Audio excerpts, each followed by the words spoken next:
أعوذ بالله من الشيطان الرجيم. بسم الله الرحمن الرحيم. الحمد لله رب العالمين. الرحمن الرحيم مالك يوم الدين. إياك نعبد وإياك نستعين. اهدنا الصراط المستقيم. صراط الذين أنعمت عليهم. الخير المغضوب عليهم ولا الضالين. Joasi Sedou biye jumaye biye lahoroma donye ala batu ala nyini ani yafa deli Allahu ta'ala bolo Joasi Sedou ka do biya doye kemene ngofe min ye songolo banye ajuma laba e ka do ambola Lailatul Qadr Journaliste se dit ka don aywa minye osurunyana latige shu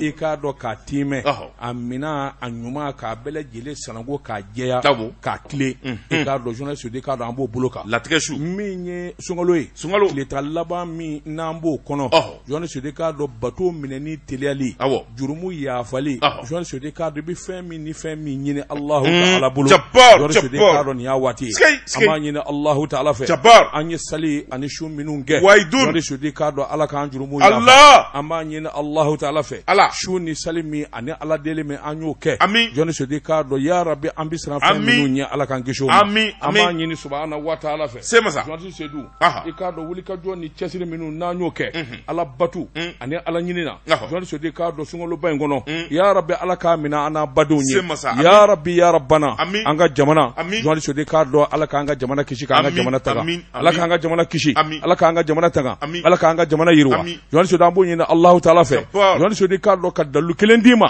sungolo bayin bonya kama bele ha wuli bali angere ya yoni sedu ne minye sungolo kletan labai kletan laba ni wati yoni so da ambi wati mina aya kulo ma jode karamogo bina faida de dama mindici yoni sedu ne I jurumu ya fali ki kena fo diera ngura pass sambi shegi jurumu ka ya fa ka bui kana pambara pa karamuga fo abarachi amba ashata de afo akaya min ayamina kira Muhammadullah ya Rasulullah sallallahu alaihi wasallam wuli bali solo klita laba ko jumain de kan kosobe nyama joni jedu ne I wuli wo wuli I dawo da afo Allahumma inaka afufuan tuhibul afwafa fuani nyeni ndima alakama Allah kibaru ibulawiri journaliste de cadre kanani debla ni fop mabe sangolo klita laba sangani wati aywa munum bi cassette ta aya enregistrer de ngara moko sega kane Yohani Seydou mbisagaka sabula kono njele ya do nga ni manye ibe awo kono nje ya ko so ibe dalu nyini ibe fendi ka barka nyini iba barka nyini voilà ni mami nyemule nga telephone na meni ndima sungolo imbonya kama note korole mbadi wata nga sungolo imbonya kama mbadi ma wasaba wasaba do أعوذ بالله من الشيطان الرجيم أعوذ بالله من الشيطان الرجيم أعوذ بالله من النشي أو النشي دي كتلي أوه نايا النشي سرو كم يبغى مويلا واسبا واسبا دو أبي سرني نيمولي النشي دي قال ماني نانا جعفو غرنيه في إبيد دبكان النشي سرو ni mami ma yezoro ni journaliste seru yala toy wa sabadama nashi bi soro e ngay ken wele ka fo nya di kalandima auzu billahi minash shaitanir rajim jani sedu ka do anga mbulu korota hami be mina gelea be minga jani sedu ka do edebi ka gelea don edebi ka hamidon jani sedu ka do aywa minye jamana nya ani jamana koka jani sedu ka do chefara musoka bela jele ni ka hamido bela jele ni ka gelado edebi ka do jani sedu anga ngani osiri juma laba e biya ngani osiri ngara moko bina duwuke ay ngani osiri أعوذ بالله من الشيطان الرجيم لا حول ولا قوة إلا بالله العظيم لا حول ولا قوة إلا بالله العظيم لا إله إلا الله لا إله إلا الله أشهد أن محمد رسول الله صلى الله عليه وسلم سبحان الله لا شريك له سبحان الله لا شريك له لا إله إلا الله الله Allah Allah Jabbar Jabbar Allah Allah Allah Allah ayi karamo ikolo geleya go bi mine sa abi mine sali sele do abi mine joni baka Allah ta'ala jati kama e base du sila balole biya mun be mun jena radio barakala kacha aduni kabu joni baka ala kama kanzo mishi salina ya rabbi ko joni baka ala kama ka mishi fladi karamo ni kalandema karamo kele kalande kele joni baka ala kama radio manja ani radio bawle otewa ma ibi nyine a fora radio so mina barka bo le bi nyine jeka fo ere ko Allah boni ma jo zedu e ko ni ebi profiter e katika radio alors ko o fon nyina bo ango radio so 120 subhanallah jeka fo misinani aha jeka fo misinani jean sedou wallahi Cekoroba mi zingiri la no te nyanguma kateli joni Cekoroba ke baame wallahi ale de mishi tigi mishi wore je se de kala fora ko ka arme deme akile mishi biduru di arme akile ka kla ka nafolo daga u ka fo bahame kai kwa ka tura sanzaba tura genga na dia bamako ay amasola aman nyangbe la hawla wala quwwata illa billah lazim illa alajin amna amin ilahu amin na sa amin na ba me ya me al-fatiha al-fatiha alhamdulillahi rabbil alamin Tabatungara naam ni nangani tembaraba na toy dondo iba tombaraba ta toy mbala chogo bedi Joati Sedou ne be mbolo buka do mbi boni sebanye sebemi nu kama ko aujourd'hui Jean se dit ka do sebeni keba de Amadou Baba Nyang Amadou Baba Nyang ko akika do RPM akinye tabaw ko langolo RPM ko adda kulunjira ka flengurundi RPM yera ma deli ka ke tonye folo Jean se dit ka do feni mimba no fe ika do obana RPM ne alama jange abi woyo ni ngata do parti wara ula Jean Sedou sebeni kala ko RPM minye Ibrahim Bakar Keita akinya tabaw wali sedi ka don awa oni gela binyo na bila kote RPM minye Rassemblement pour le Mali wali sedi ka don ko sera adana sanjama ika don awa Ibrahim Bakar Keita kele masake ika don RPM ma chama ngafola anu ka hakilana ibika de kera sababu ye RPM ko ere ka daji sabula amasongu jidi amasongu takubla awa jamana nyema la amasongu bla wardu nyoro la joli se de ka don aywa uko ni ya me ibeka kera president RPM do joli se do ne be mbolo buka do mbi boni sebemi nu kama ko aujourd'hui joli se de ka do sebeni keba de Amadou Baba Nyang Amadou Baba Nyang ko akika do RPM akinye tabaw ko langolo RPM ko adda kulunjira ka flengurundi RPM yera ma deli ka ke tonye folo joli se de ka do feni mimba no fe ika do obana RPM ne alama jange abi woyo ni ngata do parti wara ula Jean Sedou sebene kala ko RPM minye Ibrahim Bakar Keita akinya tabaw Jean Sedou ka don awa oni gela binyo na bila kote RPM minye Rassemblement pour le Mali Jean Sedou ka do ko sera adana sanjama ika don awa Ibrahim Bakar Keita kele masake ika do RPM ma chama ngafola anu ka hakilana ibika de kera sababu ye RPM ko ere ka daji sabula amasongu jidi amasongu takubla aywa jamana nyema la amasongu bla wardu nyoro la joli se de ka don aywa uko ni ya me ibeka kera president RPM do les Bokari Tireta et chose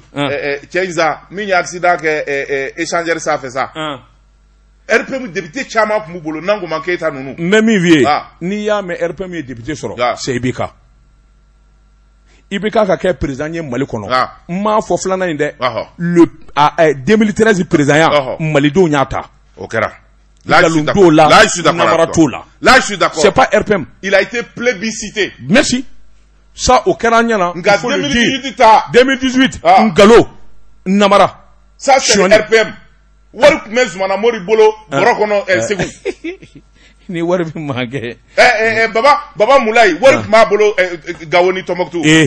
work keme borola bolo ti mogola ama fenye Jean Sedou sɛbɛnnikɛla ko a ko i k'a dɔn RPM kɛlen bɛ ka jiginaba de sɔrɔ Ibrahim Boubacar Keita la san 2013 o ka kuma de ye k'a fɔ olu de IBK ta k'a kɛ président ye nka ɲinɛn'u kɔ sɛbɛnnikɛla ko ɲinɛnko tɛ a ko i k'a dɔn maa de b'i teri jogo dɔn i bɛ taama ɲa jogo dɔn Jean Sedou ye i k'a dɔn awa Ibrahim Boubacar Keita a dun y'a fɔ kunnafoni caman na i k'a dɔn RPM ka talita ale ye malidenw de y'ale sugandi Jean Sedou i k'a dɔn o ye tiɲɛ ye nka min kɔni IBK ka jalaki fana ye sɛbɛnnikɛla ko a k'i k'a dɔn a ye kɛnɛ di maakɔrɔw caman de ma sabula IBK kɛlen président ye maa caman y'i yɔlɔ ka taa RPM na i k'a dɔn kɛnɛ dira olu ma a y'olu caman de nafa ani minnu ye kɛlɛ kɛ ɲɔgɔn fɛ ka boli kɛ ɲɔgɔn fɛ Jean Sedou i k'a dɔn a ɲinɛn'o caman kɔ a ka fanga ɲini na hali n'o y'a sɔrɔ olu ma kɛ sababu ye k'a kɛ président ye a kun kan k'i kɔfilɛ u la fɛn o fɛn n'a dabɔra Jean Sedou i k'a dɔn a bɛ ta ka di dunanw de ma a bɛ di maa wɛrɛ ma o kɛra sababu ye RPM k'a kolo yɛrɛ tɔ bɔ a la pewu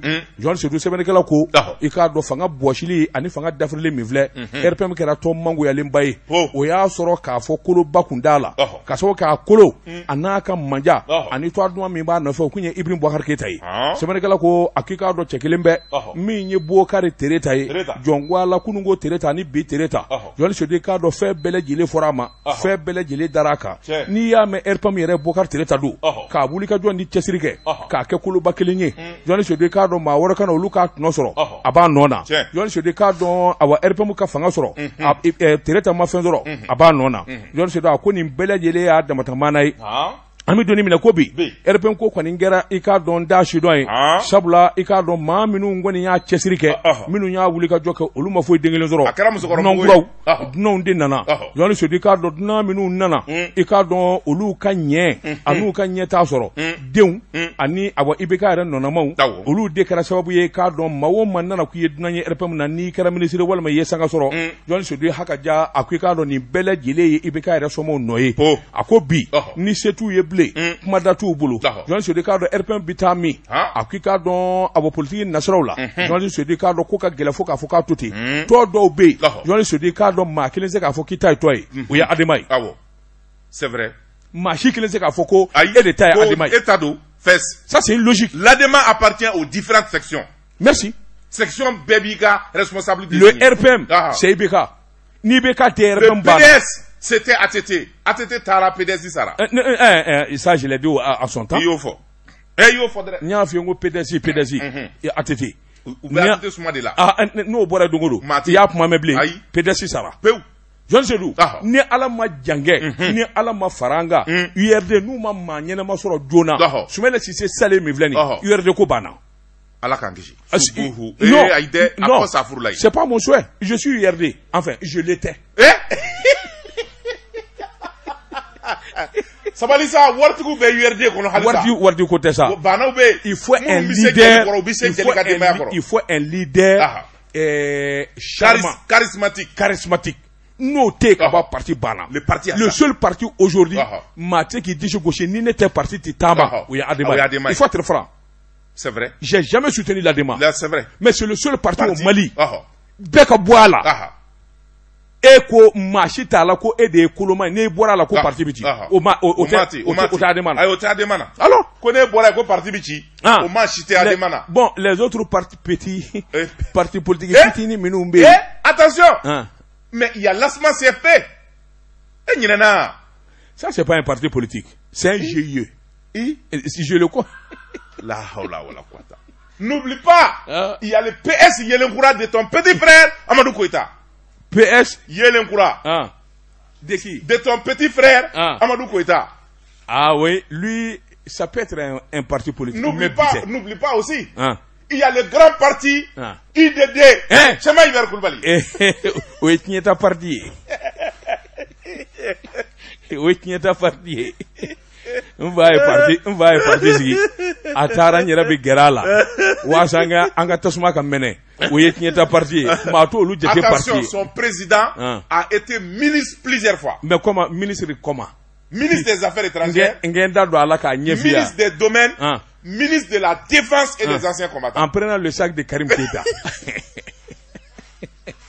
Karim ka sac ta la Ça c'est le passé. Alors, donc il faut pas remuer le couteau dans la plaie. Aujourd'hui je connais les il fait baromandi. Mali politiquement. Tu connais trop le passé. Tu connais trop le passé. Mais laisse le passé. Merci. Au présent. Voilà. Info matin. La rédaction est nous kasabanye ou ko fait minye soko la bunete fait minye transition nyama noye bandawe asonasa ani M5 RFP mau kanywanye M5 RFP munumbe no lu tegalangolo nyana munumbe nu kongona ku bololangolo ya ibeka tale kofe ode M5 RFP nyefe mami ni bandaw yu bizimla oye docteur Choguel Kokala maigaye bandaw yere de ya lanyini ka fo M5 so dogerati ay nanga pma hakilna munumba ula jamana kola nyere ka dola mala Samanigala ko o sigi nanake sigi mi nakera alamsado kunungo mekalo kile woro samba fla ani san 2021 Samanigala ko ni ataka laje feminye sigi nya bena sababama sabu puma o puma pme M5 RFP kono kabi kudeta kera foka se bima u ya bela jele fono Samanigala ko Dr Choguel Kokala maiga ale de pumata lokole metri korodo ministre korodo politique ma korodo o puma kada da foka ta fokwa toti discours jangala discours jam mingono ako fe mi hamina ko tami no be M5 RFP la ada dono la ningo sandalama ako abi banda wagila jigi ka fo olu de kunya la nyini ukanywanye kabi janvier kalo san 2021 ga fe mi lettre mi nu ya ci banda o ma jabi ga fe mi kelenye ble o kafusani atike badai Sabanigala ko akoni ata kalaje M5 RFP ko gwelaya mindona olu ni CNSP che nyama bela jele ba kalama ako foli kene otia sabula malido mba bela jele kinyedo ngaba nga ubi minyini ode ka fo kabi jujit utu no kera wulika jo munungera anga jamana kono akun lawula kumingama oye yelema kake jamana de unga lafia olu de keleke okama opmoluka kelet no olu ba fe okabla nola ode kama uba la nyini transition mi nabe sena aka rectifier abeka ta sira mi va akabo sira inga ninga bla sira ka sira mi M5 RFP konoi Odronde jamana de uye fe mi la nyini oye malikurai opma malikura bita sira mi ve o kajira sabula sira mi no tara o te malikurai oye malikoroi ode kama olu bi la nyini ndange alla nyini folo wili kajo ka ke jona mao mabe no dado na jamana na folokola sanda temene na keleka wila abela jele nofe ningu ka dossier takadi kirima mi se ka to mununga ngata kasolo lu kataye wari mi no tiena wari nga mene kadi jamana fandawma ijo otinye Sandan Sandan de menina ngono bani nyini ngasa de quoi ça te regarde ye fama yakewa justement je donne mon avis si tu le permets allez-y Sandan de meni mama ye wardungu ke mama ye nafulu du walma ye jamana nyami olu beka kiri transition tisoko ke wati min bolo d'aller de secours voilà ma raison au cas dossier au labo mama mina c'est kaka président Gouraye que lui il s'en occupe. La justice est indépendante. Au magote transition goni transition nanyana. Ou quand dossier de justice moku c'est moi toi là. Le dossier est lourd hein. Le dossier est lourd hein. Baby dodala. Chama. Le dossier est lourd. Choguel a quitté la MRTP. Il y a un dossier là-bas. Donc le dossier est trop lourd. Choubi kwana. Nam. Flana. Obo pa okuna. Demanai. Ambadongoi. Note. Bachili minge ministère de la justice là. Ani domaine là. Otseka waraka. Edungodi.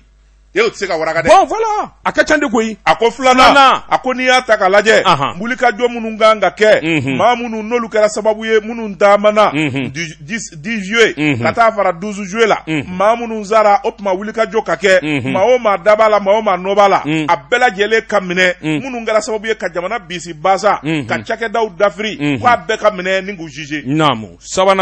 Sabana akoni ata kalaje jamana ka soro mobili nafolo wari abela jele kalarawe ministère belebeleba munumbe jamana wari taraka di munuma abela jele kalarawe ka jabi fo jamana dewnye ananina akoni ata kalaje sigi ka fo bagake mimbe na malikura pmafo ambita sira munumve jamana deumbi be kele machuka mina kunvle na kele ka wuli ka joke femi jamana deum haminai bela jele ka beoka jele makura mununga ngake opma ka fo malde be ka beoka ningo kɛ sɛbɛn u ka waleya o y'a naani n'a ye a duruna a ko n'i y'a ta ka lajɛ jamana sariya sunba o kan ka falen nka jamanaden bɛɛ lajɛlen da ka don a la a ka kɛ jamanaden bɛɛ lajɛlen sago ye wa a ka kɛ bonya kɔnɔ bonya min n'o ye jamana sariya sunba o article 118 ye min fɔ a ka k'o bonya kɔnɔ wɔɔrɔnan a ko sigikafɔba de ka se ka kɛ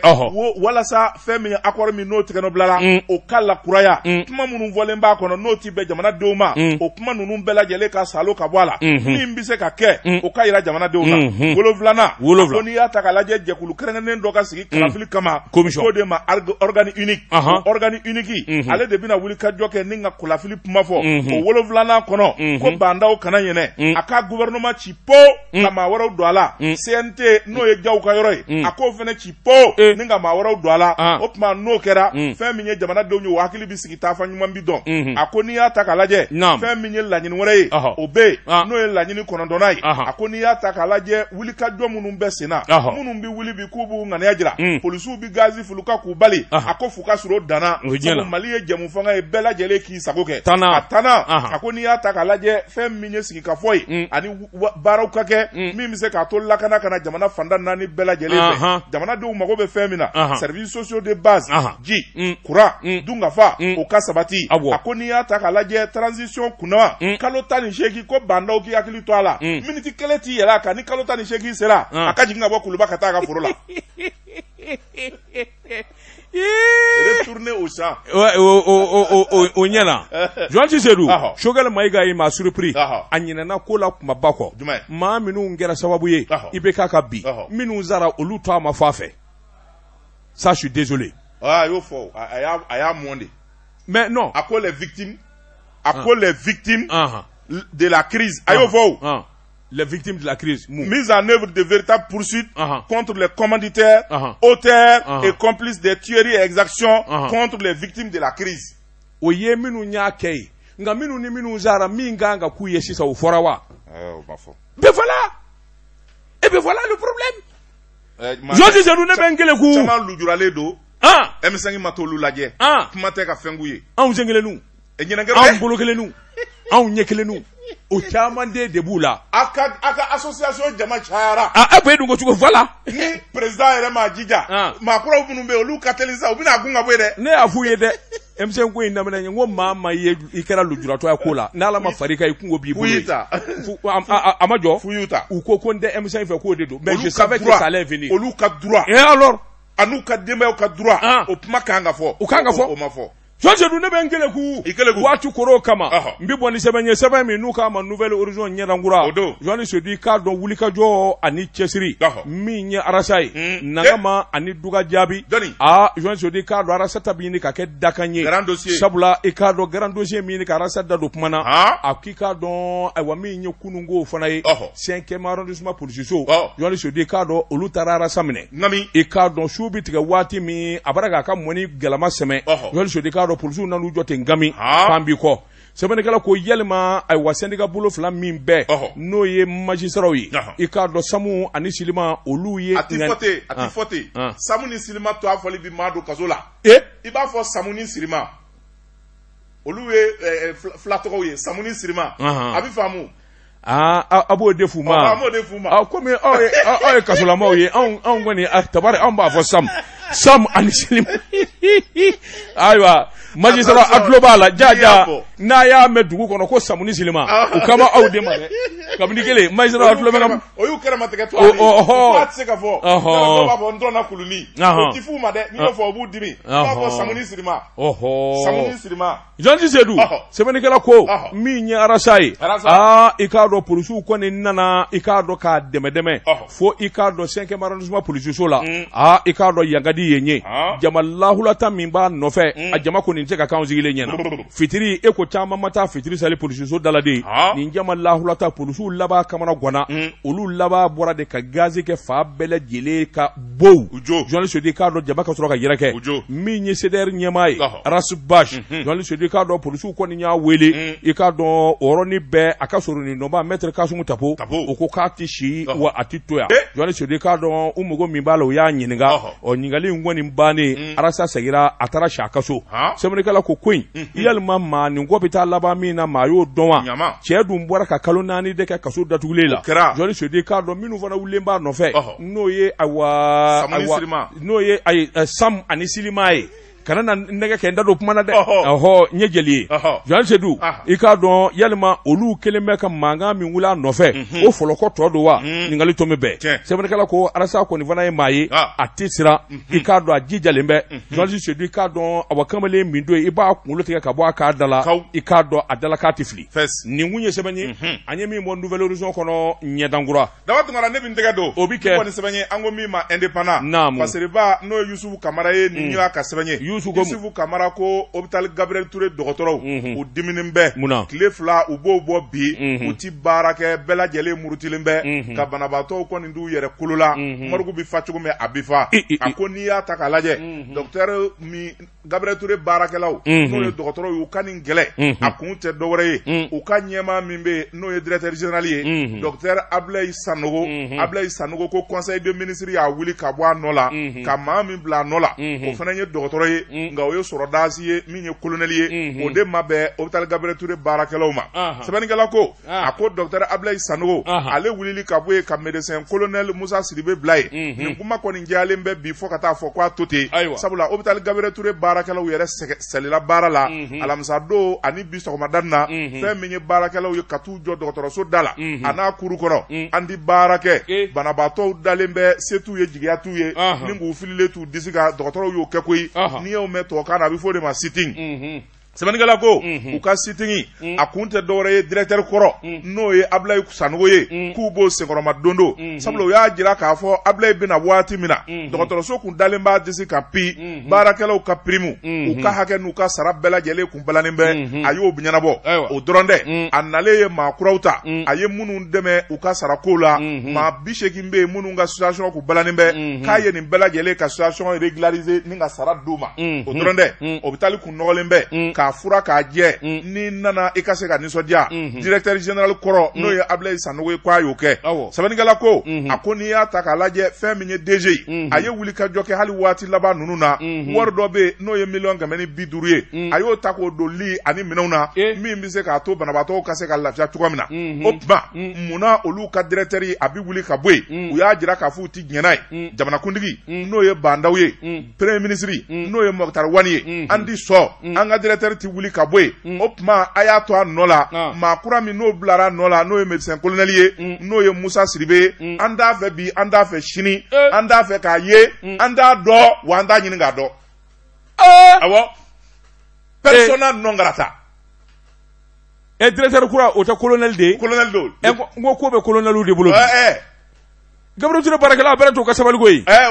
colonel ko man d'an ye a bɛna an ka affaire tiɲɛ n'a nana sisan a bɛna ko bɛɛ kɛ sɔrɔsi fanga ye a bɛ kow tiɲɛ i jɔ dɔɔnin dɛ i jɔ dɔɔnin jɛ ka pep k'a ka feerefɛnw lakodɔn nɛgɛ kanɲɛ 12 sera Bamako k'a fɔ jiginɛw ka bonyamasegi bɛ aw ye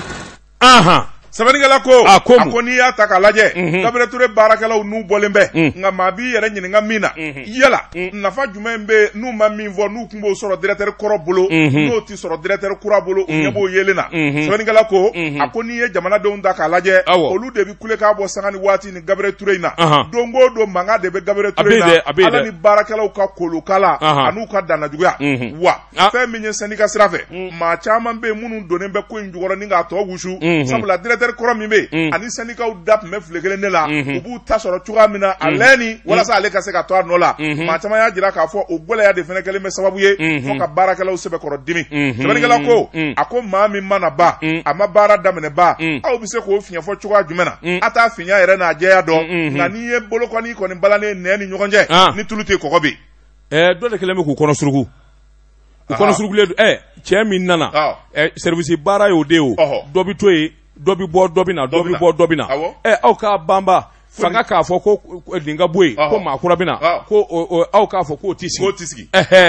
ko dɔ b'a jukɔrɔ sabanikala ko a ko ko dɔ b'a jukɔrɔ nka n'i y'a ta k'a lajɛ kununko a ko dɔgɔtɔrɔw sɛbɛkɔrɔ diminen bɛ sabula fɛn min ye dɔgɔtɔrɔso ye banabaatɔw gise bɛɛ lajɛlen datugulen don fɛn min ye banabaatɔw bi larawe sali fɛn fɛn kɔnɔ a bɛɛ lajɛlen langolonyana minnu kun kan ka opere gɛlɛya jugu la dɔgɔtɔrɔw ɲinɛn'u ko a caman dari yɛrɛ sɔrɔ mɔrigu kɔnɔna na sabanikala ko a ko gɛlɛyara fɔ ka taa fɔ k'a to ten yala jamana faamaw n'o ye bandaw ani Moktar Wane ka taa fara Asimi Goyita kan u bɛna siran ka segin kɔ wa wala a b'i to jamana tala wa a b'i to baarakɛlaw tala o ɲininkali tomi bɛ kunnafoni filɛ nin ye an ye min zalo ka bɔ indépendant kɔnɔ a ka bi bɔli la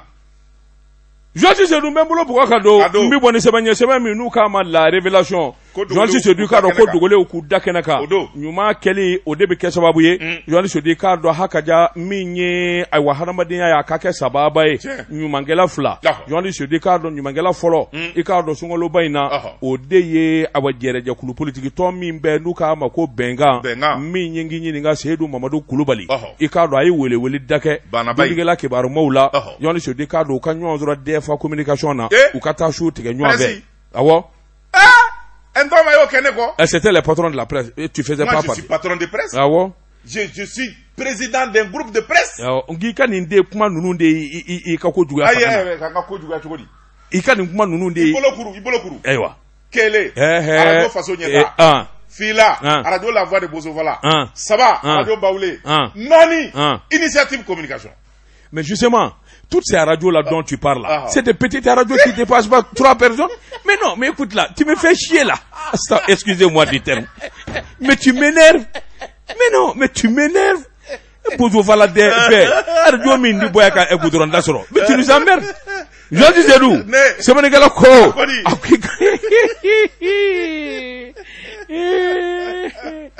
Minye Seydou ye Mamadou Kulubali i ka dɔn dontigal kibarumaw a y'u wele k'u ka sun tigɛ ɲɔgɔn fɛ Joël Seydou k'a dɔn dumuni tɛ sɛsogo ko tɛ a kun de an ka se ka ɲɔgɔn dɔn ayiwa min kɔni ye hadamadenya ye baara ka kɛ ɲɔgɔn fɛ hakilina min bɛnna a k'i k'a dɔn n ka wulikajɔ kun ye min ye jamana kɔnɔ bi o de ye maa o maa n'i bi jamana in ɲɛtaa fɛ jamana kura i k'a dɔn n ka welewele da kelen dɔ aw ma min kɔni bɛ se ka to an ka fara ɲɔgɔn kan Mali a yɛlɛmani ani hɛrɛ nani jamana kɔnɔ a k'i k'a dɔn hakaja o ye n ka welewele da ye a labanna min ye taama ye k'i bolo don bɛɛ lajɛlen kelen-kelen na bolo dumuniw kelen kɔfɛ ani fitiri salilen kɔfɛ a y'i bolo don a y'u fo kɛ wari ma di sa a taara u fo de Seydou Mamadu Kulubali Joël Seydou kuma min n'a tilala kuma na a k'i k'a dɔn k'a fɔ jamana dɔ an ka bɛn maa minnu kumana i k'a dɔn a sɛbɛnnikɛlaw to a la min ye ba ye ba Cɛmɔgɔ Tarawele Joël Seydou k'a dɔn ale ye cɛkɔrɔba ye ale kumana ba Sidiki Ture ale ye ASEP o ɲɛmaa ye u bɛɛ lajɛlen kumana ayiwa min kɔni ye Seydou Mamadu Kulubali k'a sɛbɛkɔrɔ fo a ye Dieudonné a tɔgɔ tɛ yan Urtel u m'o Urtel wele Dante tɔgɔ tɛ yan maison de la presse président wele Go le secrétaire général de l'Urtel Dieudonné Dako mo wele non peut-être que non Seydou Kulubali fait fausse route non on dit minnu wele la olu tɔgɔ ma sɛbɛn sa ceux qui ont répondu le doyen Cɛmɔgɔ Tarawele minnu kumana presse tɔgɔ la le doyen ani Ba Sidiki Ture après e jɔnnen don olu la a ma jɔ olu la dɛ mais alors qu'est-ce que tu veux mais Ba Cɛmɔgɔ ne personnalise pas les choses c'est la presse écrite quel qu'en soit Alpha. Il y a la presse audiovisuelle et les radios. Oui, sûrement ils étaient là-bas. Et la presse en ligne, les réseaux sociaux. Je crois que Dieudonné, il était présent. Ah bon? Aïwa. Joël Seydou u ye ayiwa min ye Seydou ye u y'a sɛbɛkɔrɔ fo k'a tanu ka dugadon k'a ye u fana bɛ min ɲini a fɛ n'o bɛ se ka kɛ sababu ye k'olu dɛmɛ u ka baara la u y'o ta fɔ o waati kelen hali bi révélation kɔnɔ Joël Seydou k'a dɔn awɔ journal fila de kumana kan wa awɔ o journal kelen min ye Aliu Bouakari Diallo ye i k'a dɔn ale fana ye balo ta ani sukoro i k'a dɔn ka min ye abɔ jalakɔrɔjikaw a ko bɛ minnu ye k'olu ta k'olu sɛgɛrɛ Joël Seydou k'a dɔn abɔ silamɛya a dɛmɛ ye nin waati in ye kosɛbɛ ADP Maliba o ka sigida min bɛ jalakɔrɔji hakaja olu de taara balo in dilan ani alu ka ci ni ka t'o fɔ maa minnu ni maa minnu y'a sɔrɔ Joël Seydou k'a dɔn abɔ se tɛ minnu ye min ye dugutigilakaw ye jalakɔrɔji dugukɔrɔ min ye Ndegedo ye Sirakɔrɔ min ye ka taa se Numubugu ani Samakebugu Joël Seydou k'a dɔn balo sarada ninnu bɛɛ lajɛlen ni ɲɔgɔn cɛ ɲinama kɛ Zavia min bɛ yen ani ani awa siba saba journaliste di ka dɔ ka taa min ye communauté ani awa imima u ka bureau min be min ye musow ka jɛkulu minnu be no o ɲɛma awa musow ka jɛkulu min be i b'a ye k'a fɔ awa min kɔni ye donbolo ye a taara ka di Fuseni Jalo de fɛ n'ale awa Mali ADP Maliba u ka denmisɛnninw ka ɲɛbaa ye journaliste di ka dɔn fɛn dira minnu ma awɔ u nisɔndiyara u ye foli ni tanu kɛ sabula fondation min n'a sigilen bɛ Aliyu Boubacar Diallo to a la i k'a dɔn a ka dɛmɛ de ye nin ye i k'a dɔn sunkalo kɔni magwan min ye ayiwa minnu n'a ka kan ka ta k'olu sɛgɛrɛ an bɛ don min na ko bi journaliste di k'a dɔn hakaja nin kɔni kɛra koba fila ye min ni révélation n'ale ye wakili don a la n dɔw ma taa ɲɛ na presse ça c'est une bonne chose il faut avoir la presse avec soi ni presse ma bɛɛ i ma gila dɛ Seydou Mamadou Kulubali a taa cogo ka ɲi ani presse ka di i bolo don min bolo don daba tugara ne bi n tɛgɛ don naam n ye kiri kɛ siɲɛ 1000 kiri diyara n na maa min ma kiri kɛ baw ka fisa n'i ye n tɛgɛ don ka bɔ ni sɛbɛn ye o f'i yɛrɛ ye de sitana maa ka ko la toujours convocation tribunal la président m'a fɔ IOA o y'a sɔrɔ e ye convocation di e bɛ se ka jamana mara o k'a kan c'était une erreur daba tugara min tɛgɛ don min bɔ ni sɛbɛn ye an ko min ma radar nin ye Alexis ale ka sɛbɛn ye Alexis ko ni jamana ɲɛmɔgɔw ma wuli ka jɔ kɛ joona dugu min bɛ yen n'o ye Temera ye Buremu cercle kɔnɔ ji min n'a ni kɔngɔ bɛ n'u fa a ko n'i y'a ta k'a lajɛ dugudenw yɛrɛ de bɔra ni nana kɔ fitinin min tora ye kɔ in yɛrɛ ji tɛ woyo koyi baganw b'u min a la a ko n'i y'a ta k'a lajɛ kɔnɔw bɛ min a la dugumɔgɔw yɛrɛ de bɛ na ni k'o ji in soli sa k'u min a la u b'u kɔ a la sabula se t'u ye sɛbɛnnikɛla ko a k'u ma ɲɛ o kɔ ko nana digiw la u laban nana video kɛ ni k'a bila bɔlɔlɔ ka jamanakuntigi n'o ye bandaw ye ni k'a ladɔnniya sabula u tigɛra kan k'a fɔ n'u ye lɛtiri sɛbɛn a ti se walima lɛtiri kɔni a tɛna jaabi o yɔrɔnin bɛɛ maa dɔw kɔni sɔrɔla minnu kɔni y'a laɲini jamanakuntigi fɛ a ka hinɛ musow ni denmisɛnninw sendanu jigiya tɛ minnu ye ani ekɔli denmisɛnninw bɛɛ lajɛlen de donninen bɛ nin jinɔgɔba in na dɔw kɔni bɛ taa sigi n'a ɲɛ sumana dɔɔni u b'a min sɛbɛnnikɛla ko ji in finnen bɛɛ ala n'a nɔgɔ fɛ sabula baganw b'a min kɔnɔw b'a min buna hadamadenw yɛrɛ olu de b'a min u ko fɛn min ye jiko ye n'i y'a gɛlɛyalen olu fɛ yen i bɛ kɔlɔn senni mɛtiri 30 mɛtiri 40 a tɛ ji sɔrɔ o tuma walasa olu ka ji sɔrɔ u ka se ka sigi ka lafiya fɔ forage de ka senu ye dugu min bɛ n'o bɛ nin gɛlɛya in kɔnɔ o bɛ taa se dugu 60 baɲango ma minnu kɔni bɛ ni jiko gɛlɛya b'u fɛ yen o tuma u ye kulekan bɔ jamanakuntigi la bandaw Asimi Koyita ka taa fara minisiri min bɛ hinɛ ani dɛmɛ kunna u k'u hakili to dugu in na n'o ye Temera ye Burɛmukaw fɛ yen n'o tɛ fɛn min ye ji bana ye ani kɔngɔ ni minɔgɔ a bɛ ka maaw kelen kelen nin fa kunnafoni filɛ nin ye an ye min bɔli radar kɔnɔ a ka bi bɔli la jɔnti sedu k'a dɔn n bɛ bɔ ni sɛbɛn sɛbɛn min i k'a dɔn n'o bɔra n yɛrɛ fa fɛ jɔnni sedi k'a dɔn an ka taa kulukɔrɔ jɔnni sedi k'a dɔn wulikajɔ ni cɛsiri bolo kan ani dɛmɛ jamana min n'u k'a ma ko Qatar jamana ye arabu jamana ye minnu ye layidu ta kɛ k'a fɔ kulukɔrɔba jɔnni sedi k'a dɔn ayiwa min ye misiri belebele u bɛna t'o jɔ ani centre de formation professionnelle baara kɛra jɔnni sedi k'a dɔn ayiwa Qatar u ka lasigidenso min bi yan n'o ye Ahmed Abdulrahman Al Senei jɔnni sedi k'a dɔn araba tɛmɛnen min ye kulukɔrɔkaw fɛ yen min ye birikiden fɔlɔ ye n'o ye misiri min kan ka jɔ kulukɔrɔba u taara biriki fɔlɔ da jɔnni sedu a wari kasabi bɔta Qatarikaw fɛ yen $400,000 ani centre i k'a dɔn professionnel dɔ a b'o de kofɔ min ye kɛnɛ kan maa caman y'a kanu ka taa kɛnɛ in kan Mali faamaw na Mohamed Kɔnɛ minisiri min i k'a dɔn n'ale bɛ diinɛ kunna ayi ministre de l'emploi et de la formation professionnelle Mohamed Salia Touré o fana tun bɛ kulukɔrɔ gouverneur kulukɔrɔ préfet maire ka taa se assemblée nationale président kɔrɔ ma honorable Ishaka Siribe ani kulukɔrɔ tigiw min ye awɔ dugutigiw ani conseiller bɛɛ lajɛlen jɔnni sedi k'a dɔn ka taa se awɔ conseil islamique ka bolofara min bɛ kulukɔrɔ u bɛɛ lajɛlen de tun bɛ kɛnɛ kan ani kulukɔrɔkaw u bɔra ka dunanw kunbɛn jɔnni sedi k'a dɔn min ye Mali ye i k'a dɔn Qatar nin du siɲɛ fɔlɔ ye u bi ɲuman caman kɛ Mali kɔnɔ dɛmɛ in bi ɲɛsin adamadenya ma i k'a dɔn kɛnɛya ani kalanko ali sɔrɔdasiw olu dɛmɛni ka taa se fandanw Qatar bɛ ninnu dɛmɛ kosɛbɛ ɲɔli sudi i k'a dɔn ayiwa an bɛ don min na ko bi misirikɔrɔ min ni o bɛ yen i k'a dɔn o ɲɛnamani ye ni k'a kuraya k'a kɛ belebeleba ye bɛn kɛra ka fɔ kalo 8 u n'a kɛ min ye Qatar a lasigiden a y'a jira k'a fɔ Mali kɔni ye ale ka jamana filanan de ye Mali ni Qatar ni ɲɔgɔn cɛ ɲɔgɔn dɛmɛ ani hinɛ sabula an bɛɛ lajɛlen bɛ diinɛ kelen na a y'a jira fana k'a fɔ hakaja min ye nin wulikajɔ ni jateminɛw ye ko wɛrɛ caman bɛ kɔfɛ u bɛna min kɛ nin kun ye sɛbɛn ye an n'u ye min zalo ka bɔ n'a ye Kulukɔrɔ tabarikala nɛgɛw kɛrɛfɛ Jekapip dɔnkilidala ne kɔnɔfɛn ɲɔgɔn a sara Allah Dankɔrɔba in taara kiyama Dankɔrɔba taara Setrore bamanan belebele n'a ka cɛnjalanfɔ taara la hawla wala quwwata illa billah Fɔlɔkɔbugukaw ka den ani Fɔnsirakaw ka den Setrore bamanan sara Pɛlɛdugu ŋana karamɔgɔ ni ko donso den ni donso ba n'an tora ka kari ɲɔgɔn na sunkalo fɛ ale su ka jugu ma a dama ka go sunkalo la a n'a ka diɲɛ ko bɛɛ sunkalo tile 30 a ba sun bamanan b'a bɛɛ sun kɔrɔ kabini n y'a dɔn don min arajo baara la fo ka se bi ma sunkalo tile 30 a b'a sun n b'o sariya ala ɲɛ a dama ka go sunkalo la dɛ nka a ka siɲɛ kɔni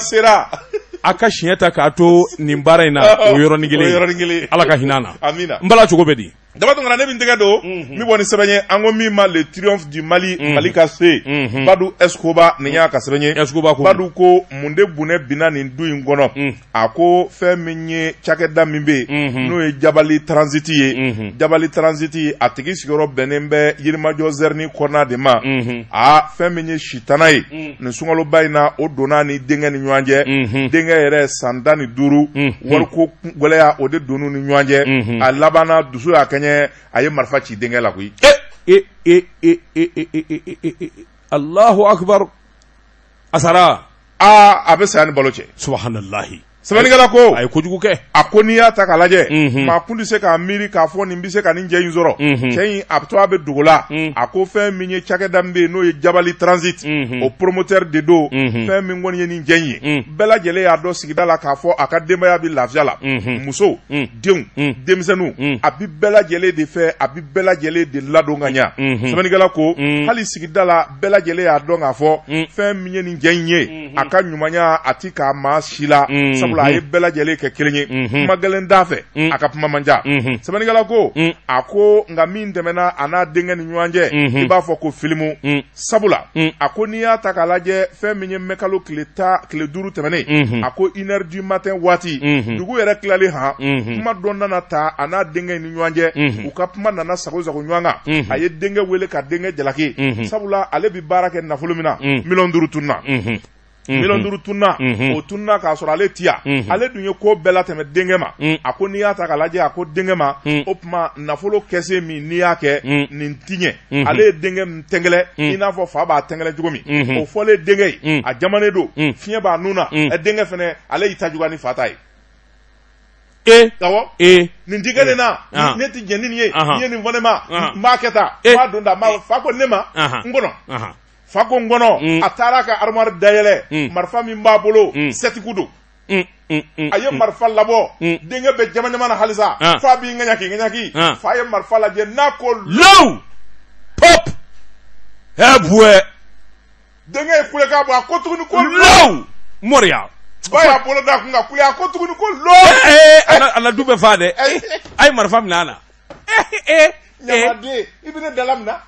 ne de y'i ba furu k'i wolo o y'o tiɲɛ k'i kɛ fɛn bɛɛ ye e b'a fɔ ne ma ko ne donse ne bɔse ko fa bɛ ne na tiɲɛ yɛrɛ la Joël Sedou sɛtanɛ ye tiɲɛ ta nka ala k'an ni silamɛw kɛ nin mana kɛ maa ma sɔrɔ ala ka jɔ bɛ kisi a ma maa sigi tiɲɛ ye ka kuma i tɔn kɔfɛ fa b'a bolo ɲinigi fa nun kɔrɔ dangaden de don i ti boli fa bɛ kɔ i ti boli e ti sira Allah i b'i bolo ɲinigi fa nun kɔrɔ ne ko a sara de wa a bɛ sa ni balo cɛ ala k'a bɔ nin kelen la sɛbɛnnikɛla ko a ko o kɛ a sigiɲɔgɔn gulora u ye fa dɛmɛ k'a deli a lɛɛli marifa in kɔni k'a bɛ naaninan kɛ dɔ y'a bolo ta ko Jabali Transport wa atigi ye juni de a to ma fɔ ɔhɔ e b'a dɔn wa ayi to ma fɔ sɛbɛnnikɛla ko Jabali transport Jabali transit Jabali transit o ye burusi kɔnɔ an tɛ burusi kɔnɔ waritigiw dɔn nde burusi kɔnɔ waritigi dɔn a sigiyɔrɔ bɛnna fɔ zɛrini ma o ye waritigi kura ye ne ye burusi kɔnɔ waritigi dɔn an bolo bɔ Basedu ni Maju n bolo ka taa yɔrɔ jumɛn ye sɛbɛnnikɛla ko a ko o yɔrɔnin bɛɛ sigiɲɔgɔnw ni garidi minnu bɛ yɔrɔ in na olu kɔni nana fara sigiɲɔgɔnw kan ni ka denkɛ in da ka taa n'a ye hôtel du Mali la o bɛ ACI kɔnɔna na sabula ko in tɛ se ka wɔyɔ u laban nana ye kisɛ ye cɛnin sɔrɔ a fa minnu na nin tɛ se ka dilan o tuma an ka taa n'a ye Luxembourg la u taara n'a ye Luxembourg la olu kɔni bɛ ka kisɛ de ɲini a farikolo la u bɛ ka kisɛw bɔ nka fɛn min ye cɛnin kɔni ye a bɛ saya ni balo dancɛ la fa kɔni a dimina fɔ ka taa fɔ k'a to ten sabula den ye dantɛmɛko wale min kɛ wari tali ko tɛ nka den b'a jaabi min na k'i ɲama kunna k'i bolo jigijigi n'a bolo tɛna su fa ɲɛna a b'i ŋɛɲɛ k'i yan fɛ a bɛ tiɲɛ tigɛ yan fɛ a ye da tɛmɛ da dama tiɲɛ yɛrɛ la marifa min dira dɛ o de ye problème yɛrɛ n'o tɛ Jean Seydou bere de ta bere ni ɲɔgɔnna dusuma n'i sɔrɔ ni marifa b'i bolo Ala k'an kisi Ala ka kulalo 1000 don dutigi bɛɛ n'a cɛ n'o tɛ i b'a ci Ala k'an kisi wa n'i taara tubabu jamana na Jean Seydou i den wolelen o de b'i sɔsɔ fa Allah fa b'a janamini ɲɛ kan janamini dama wa ni jamana mais non a bɛ se ka polisi wele ka na mais papa ça va pas non je ne suis pas d'accord je le fais pas non t'as tort papa t'as tort ne ko tubabu jɔnden papa je le fais pas je le fais pas awɔ i b'o mu i tɔgɔ la baliku ka tɛmɛ n'i yɛrɛ ye den Segu ka den yɛrɛ han awɔ k'olu la ani Bɛlɛdugu ka den n'i taara Faransi ka ban a ma ban de a banna ni Faransi n'i ye den wele ka ban baara banna o farafin den dɔ ka bɔ nin dame jamana kunna awɔ den bɛna jamana mais papa ça va pas toi c'est pas normal là et puis je suis pas d'accord koro b'a lamɔrɔ farita Ala k'an kisi o de kama ne ti marifa mara o n'o tɛ biya to a kaɲɛ 7 an b'a bɛɛ ci ɲɔgɔn fɛ i la Ala ka hinɛ bamanan na bamanan ko Ala n'a tɛ tubabukan ni fɛn dɔn ko ni tubabu donna ko b'a fɔ ko putain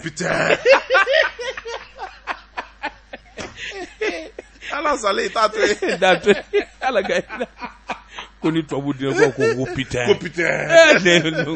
i bolo don Jean Seydou bɛ bɔ ni sɛbɛn min n'u k'a ma aujourd'hui sɛbɛnnikɛba ye Alhaji Abe Haidara Jean Seydou k'a dɔn ɲuman kɛba ani ɲuman lakaliba Jean Seydou k'a dɔn baraji min b'u ye o ye arijinɛ ye nka maa min jɔlen bɛ jamana kɔkɔrɔ Jean Seydou k'a dɔn jamana maa 20,000,000 ani kɔ bɛɛ lajɛlen doni dalen don cɛ kelen kunna bi o de ye awa général Mahamid Dukara douanier ka ɲɛma Jean Seydou k'a dɔn wari suba wari kɔlɔsi marakakɛ min i k'a dɔn maa si t'a ka gudo dɔn Jean Seydou k'a dɔn douanier i k'a dɔn san o san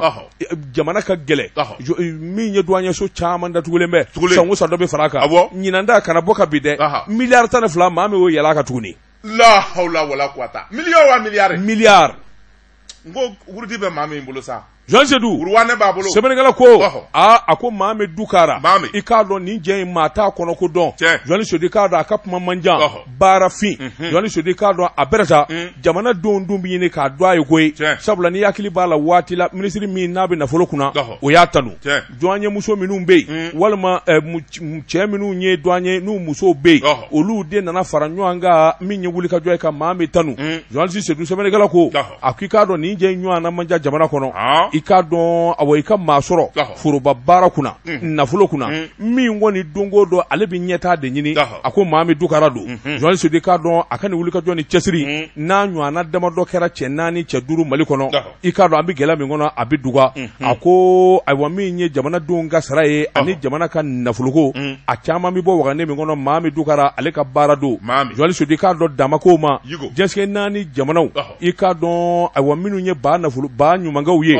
olu fana ye tanu ta k'a sɛgɛrɛ sabula olu kun ye hakilina min bɔ k'a bin nafoloko la a ko i k'a dɔn Mahamid Dukara a y'a sɛbɛkɔrɔ tɛnku an bɛ don min na ko bi olu yɛrɛ fana min ye douaniers ye u fana ye tanuni kɛ ka ɲɛsin i k'a dɔn cakɛdama min kɔni ka wulikajɔ ni cɛsiri fana fisayalen b'olu ma kosɛbɛ o ye i k'a dɔn Sonatam ye Sonatam fana Jean Seydou k'i k'a dɔn jɔnwala douaniers dɛmɛbaa belebele don u fana bɛ wari min don wagande kɔnɔ ani kɛsu kɔnɔ a ka bon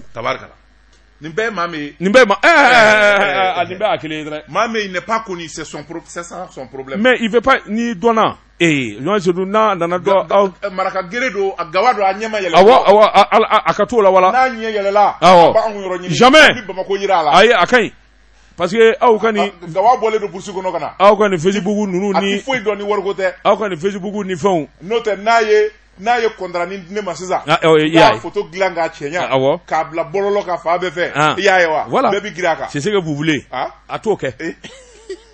i tilala de wa ma tila waati korona dɛ ma tila ayiwa naam n bala bɛ di dabatungana min tɛgɛ don ka bɔ ni sɛbɛn ye an ko min ma dabaliba pasiriba n'o ye Musa Jara ye nin y'a ka sɛbɛn ye Musa Jara ko mun de bunne binnen bɛ an ka rappeur denmisɛnninw kan a ko n'i y'a ta k'a lajɛ fɛn min ye Iba Mondana ye ale taara waati kɛ kasobonba la Iba Mondana kɔfɛ a kɔni kɛlen bɛ i b'a fɔ hiji wala sangakura an ka rappeur denmisɛnninw bɛɛ lajɛlen b'a fɛ ka taa kasobonba nɛnɛ ni ka segin a ko n'i y'a ta k'a lajɛ Gaspi tɛgɛ dara ale kan ni ka taa fara dɔnkilidala wɛrɛ kan min n'u k'a ma Ajiwan Sancago nin bɛɛ lajɛlen taalen bɛ kasobonba la dɔwɛrɛ bɛ yen u b'a fɔ min ma ko Lefu o fana ye rappeur ye o kɔni kɛlen bɛ k'i ɲɛmadogo sɛbɛnnikɛla ko a ko Mamadu Gasama ale ye rappeur ye o ko min ma Gaspi i b'a dɔn kɛ denmisɛnninw bɛ girin min nɔfɛ ko mini daani na o procureur o ye sɛbɛn d'a kan ni ka taa n'a ye kasobonba la a minɛkun tɛ dɔwɛrɛ ye a ko kun taara émission dɔ la radio Joliba FM na a bɔlen émission kɛyɔrɔ in na rappeur denmisɛnnin wɛrɛ bɛ i n'a fɔ Lefu u bɛ ɲɔgɔn tɛgɛlu ma dɔnkili la u bɛ ɲɔgɔn nɛni ale ni Lefu ye ɲɔgɔn ye o na kɛ ka dajugu nɛni dɔ f'a ma ka kuma dɔ f'a ma a sina k'i ka mobili jɔ ten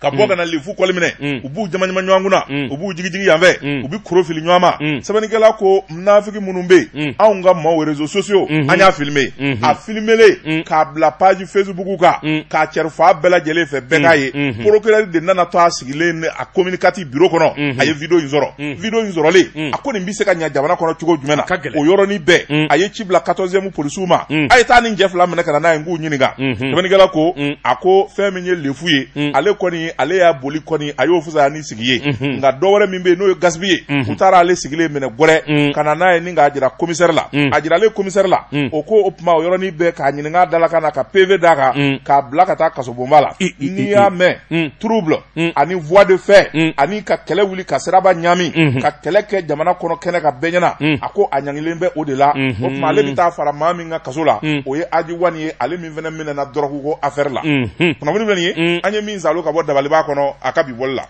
i k'a dɔn o tuma Ala ka jamana suma ami Ala ka jamana suma procureur ti maga sisan dɛ aya tonton procureur ni tantiw fɔta cɛ o cɛ n'i ko k'i da ka di micro la i da ma gari yɛrɛ la o y'a ko ye dɛ aw de da ka di a da bɛ fala ko buyi tigɛ wa maa o maa minɛ n'u fɛ a bɛɛ réseaux sociaux mais justement ne bɛna n ka compte datugu mais ça vous apprendra ne yɛrɛ ta in kun ye réseaux sociaux ye n bɛna n da datugu o de da ka di la min ka compte datugu Jean Seydou waati n'a ka waati ma se bi ta an b'a bila yan an bɛ foli ani tɔni kɛ ka ɲɛsin Murujan a n'a lamini min ye alimami min bɛ Murujan min ye Awa Mahamadu ka taa se Abdou Dukure min ye Joaya Shekina ani Lasana Sukuna Magaji Hausa ani Haidara ninnu bɛɛ lajɛlen mori ye ani Murujan n'a lamini moriw an ka foli ani tɔni bɛ ka ɲɛsin ma i k'a dɔn radio so min n'a bɛ Murujan i k'a dɔn directeur an ka foli bɛ ka ɲɛsin ma min ye alu ye radio faso kanu Banamba an bɛ foli ni tani di radio faso kanu a lamɛnbaaw bɛɛ lajɛlen ma a n'a ɲɛmɔgɔ min bɛ Garan bɛ ani cɛden tɔw an bɛ foli ni tani k'u bɛɛ lajɛlen o tɛ de Bakari Kulubali Garan bɛ kokɛ maa ye susɔgɔ i k'a dɔn a yɛrɛ bɛ ɲini ka kɛ radio baarakɛla ye i k'a dɔn yɔrɔ ale bɛ bɔ mɔnzɔn na i k'a dɔn jɛka fo ka ciden don Tubakɔrɔ i k'a dɔn a n'a lamini Banamba an ka foli ani tani bɛ ka ɲɛsiw bɛɛ lajɛlen ma i k'a dɔn ayiwa min ye faso kanu o do kɔ ye Banamba an ka foli b'u ye awɔ sɛbɛn in bɔra i k'a dɔn kokɛ maa ye susɔgɔ la awɔ radio Bangu Cɛsama n'o bɛ dire Tɔnbɔkutu mara la a ɲɛma n'o ye Amadu Sisawo ye an bɛ foli ni tani di ani radio lamɛnbaa bɛɛ lajɛlen ma k'a daminɛ dire ka taa gosi fɔ Tɔnbɔkutu fɔ Moritani frontière la nin bɛɛ lajɛlen sɔgɔlen banna Ala ni radio Bangu direkaw fɛ yen Jean Seydou k'a dɔn waati dafara min ye kɛnɛ ye an b'a bila an balima bɔbɔw ye Jean Seydou n'olu wulila a ma ban dɛ